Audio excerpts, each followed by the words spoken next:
very first episode of Data Center Pulse. My name is Dean Nelson. And my name's Mark Thiele. And we're the founders of this grassroots effort to try and unite the data center community. So I work at Sun Microsystems, and I manage the technical infrastructure portfolio. So that's 1.3 million square feet of labs and data centers and wiring closets and server rooms for the company. And I work at VMware, where I manage the responsibility for all of our data center and lab space globally. And you're probably wondering why we're on film and why we're actually talking about this stuff. So, Mark, tell me why you thought this was an interesting idea when we got this wild hair.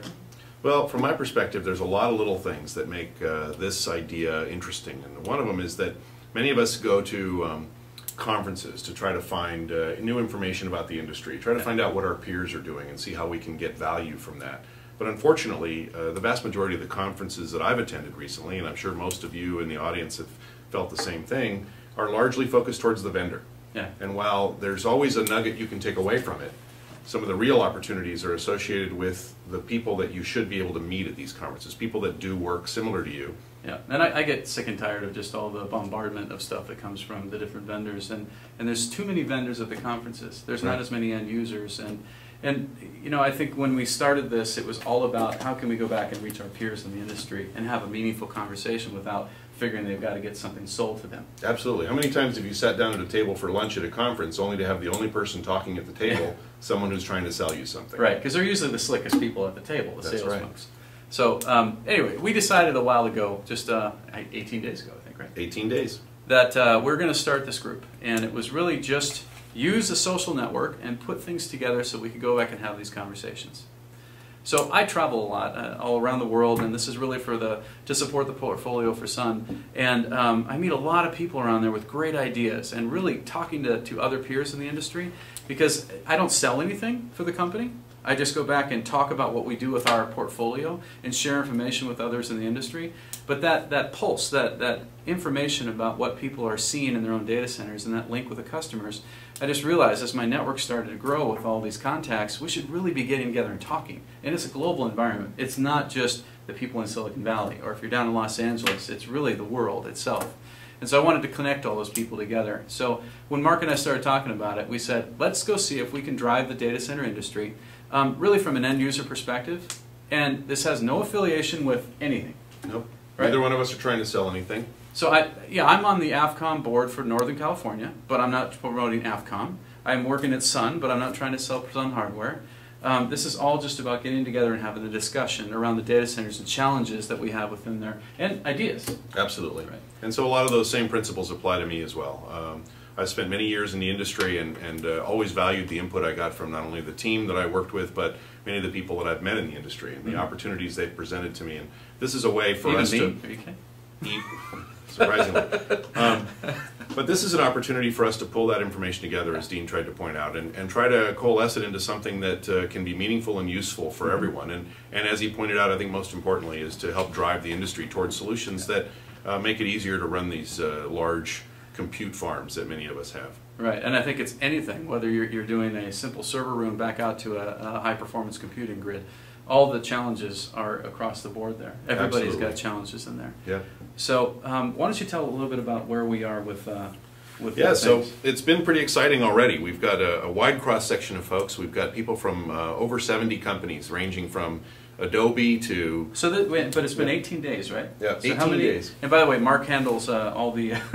he screens all the people coming in because there's rules around it. I'm the bad guy. But yeah, I don't have to do that. How many users do we have? We have over 140 users now, exactly 144 as of a few minutes ago. 144 over 18 days. Over 18 days. Okay. And we have folks from over 70 countries, or companies, excuse me. So, okay, good. Adobe, the Dutch police, Yahoo, and virtually every company name in between. We've got 13 countries ranging from Australia to Russia.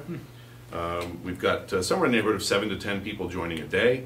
And Qualified people. Qualified people, absolutely. Yeah. And I think one of the greatest things about the pool of people we've gathered so far is they don't come from any one particular strata or background relative to data centers. We've got people ranging from a facilities engineer who's worried about the air conditioning in a particular data center to a CIO who has to manage the portfolio for his company. Yeah, make some pretty big decisions. So can you tell me a little bit more? We've made some rules around this because if we didn't have structure about who could actually join, it's going to go out of control.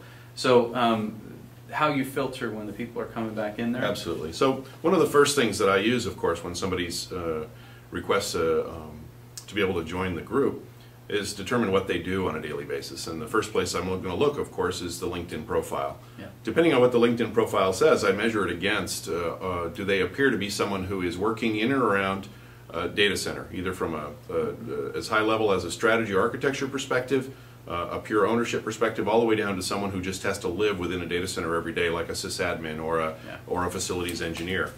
What we're trying to do here is, as Dean pointed out early on, is we're trying to maintain zero affiliations with vendors and vendor organizations, and that includes folks that might be trying to do marketing to group members, people that might be trying to sell you a product after they've heard a question you've posted on the board, people that are consultants, marketing. Yeah, they're trying to recruit you. They're all of these things. Even the press. I mean, we've had a lot of interest from the press already. We apologize, but we do apologize. We love the press in general.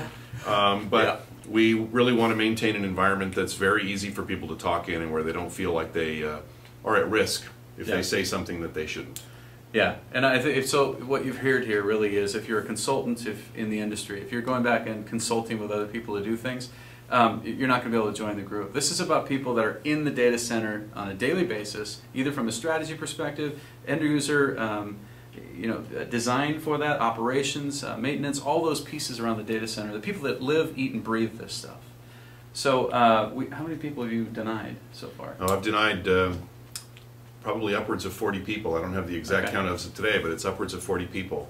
And they range from VPs of marketing to business development to alliance partners to the press to CTOs and everything in between. Yeah, I think it's interesting. So the people at Sun, I apologize as well. We've denied a number of them. Everybody wants to get involved with it, but we want to keep this pure. We got to have a gold list of who is in there. If not, it's going to become another vendor thing. Absolutely. So. Absolutely. We are idealists in the end, or we wouldn't have started this in the first place. So over the last 18 days, the idea was go in there, start conversations, and anybody can basically talk about anything in the data center. It's a thread.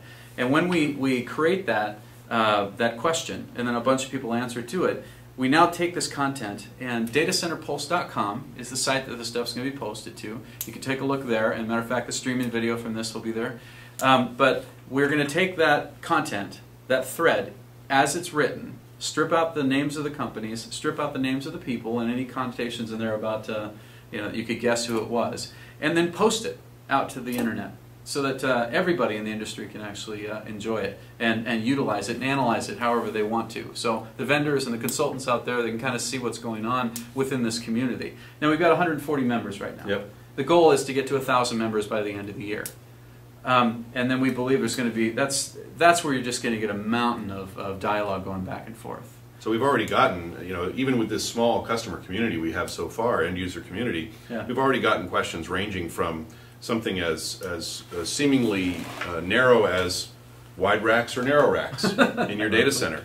Obviously this is something that's more important and less important depending on what kind of data center you have. Using virtualization, what's the long-term benefits? Surprisingly, that wasn't offered by me. Cost of ownership, high density versus low density. What does it cost to build a high density data center, and depending on the cost of land versus the cost of the structure versus cabling versus efficiency of having everything in a closed space, what makes the most sense? Data center audit frameworks, both from a physical standpoint to a technical standpoint, things like COBIT, ITIL, et cetera, et cetera.